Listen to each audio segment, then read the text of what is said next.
Tetapi long harap, long mohon, hana sayang nak long hana apa bang. Tapi bek na pemalai Rasulullah bang.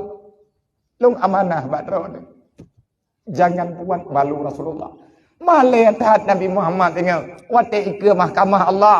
Gehoi drawan tanya umat Nabi Muhammad, dosa kita kelewatan besar. Allah menanyakan pada Rasulullah, Muhammad, benar ini umatmu? Rasulullah gedang dengan tuut, gesujud, ya Allah bekle tanya malai taat lo. Muhammad, lon hak long tanya, perawaknya macam mun hana tak ajari le kata. Adakah engkau tidak menyampaikan kebenaran? Kenapa mereka melawan daku di dunia? Perkata hana tak dakwah aja mut. Ya Allah, hana long piyo-piyo long dakwah.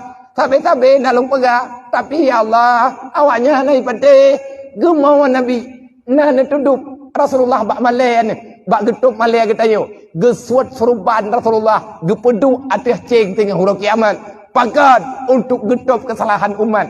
Masih kekah kita berkhianat? Nyeduk no aku pegah tengku hanan patih long hana kuriwang le kena. Katim ek no te on wat. Hana perle pita balik le. Surban kehormatan Rasulullah nesuat langkawan rame. Rasulullah hantam lemah ule ba ulai. Rumah saudib Rasulullah selalu kepala Rasulullah tertutup dengan sorbannya. Tapi urut kiamat belang-belang pada masa. Rasulullah nesuat serban demi ketanya umat. Hai syaram tua, tanyonyo kata pemalian Nabi, Nabi yo gede. Hana sayang nak kelong hana apa-apa. Hana sayang nak kanuk hana masalah. Hana sayang ke urunci hana apa-apa. Karena mak dan yah kita nyo kadang hana pai kebela tanyo ro kiamat.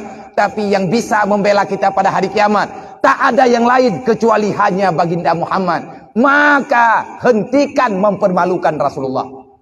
Malaya ke Nabi menyatanya kadang tak buat dasar.